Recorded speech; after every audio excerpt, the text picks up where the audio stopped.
Hey everybody, Dr. Todd here, and I want to talk about one of the most important things that you will ever decide in your entire life, and that's whether or not you should get a college degree. Now, I hope you're listening because this is vital. Now, celebrity Bill Maher said on his last show that perhaps going to a university is simply not worth it. And I'd like to address my comments first to him. Now, Bill, seriously, I'm a big fan of yours. I started watching you back in 1993. There you are sitting with Roseanne Barr. I'm going to school in LA. You know what? If Roseanne had simply listened to you and taken marijuana, then she would have been okay. But seriously, guys, you know that I must be passionate about this because I'm talking about a celebrity. Something I saw on TV. I'm an academic. I don't do this. The last time I tried to contact somebody famous was when I was 10 years old, and I wrote Barbara Eden. I also wrote the almighty Isis. I didn't hear back from either one of them. I was crushed. But Bill, you are cuter than Justin Timberlake. I wish Britney Spears had gone out with you.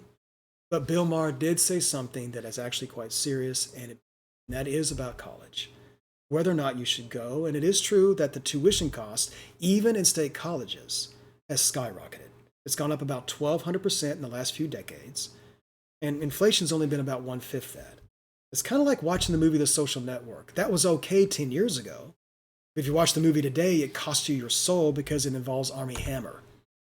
Now, Bill Maher in October of this year did say that maybe you should stay away from universities.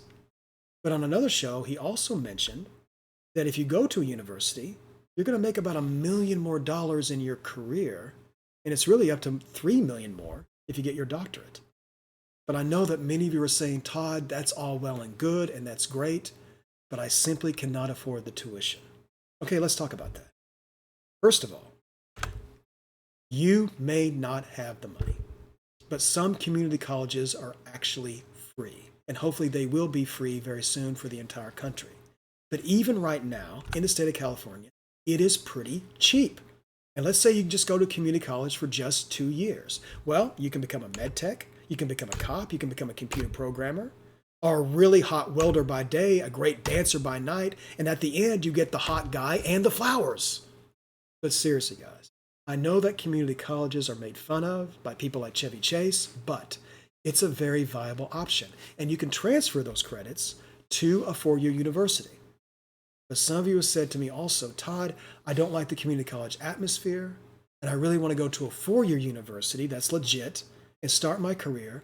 But again, it's so expensive. Okay, let's take a look at that.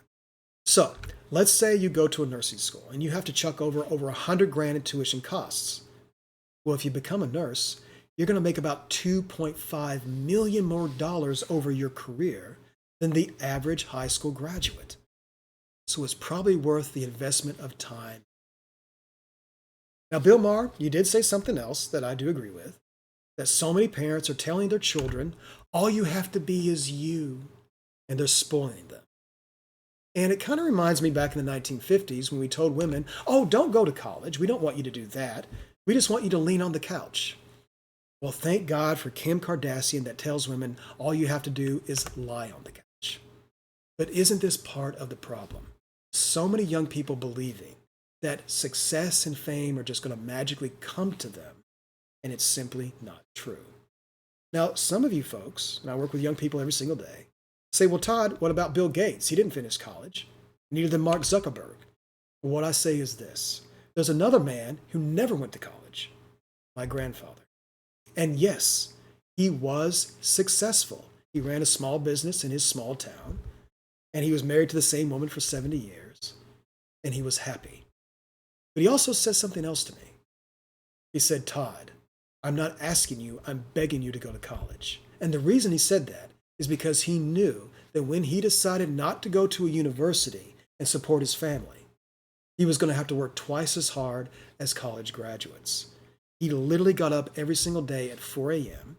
He would get home at 8 p.m. He did that 6 days a week for 60 years. That was his sacrifice to his family.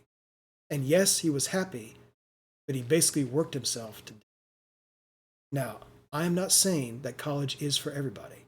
I have friends who don't go. I had a grandfather that didn't. There are viable options, such as the military, starting your own business. You can drive Uber. There's nothing wrong with that. But just make sure that you have a very solid plan B.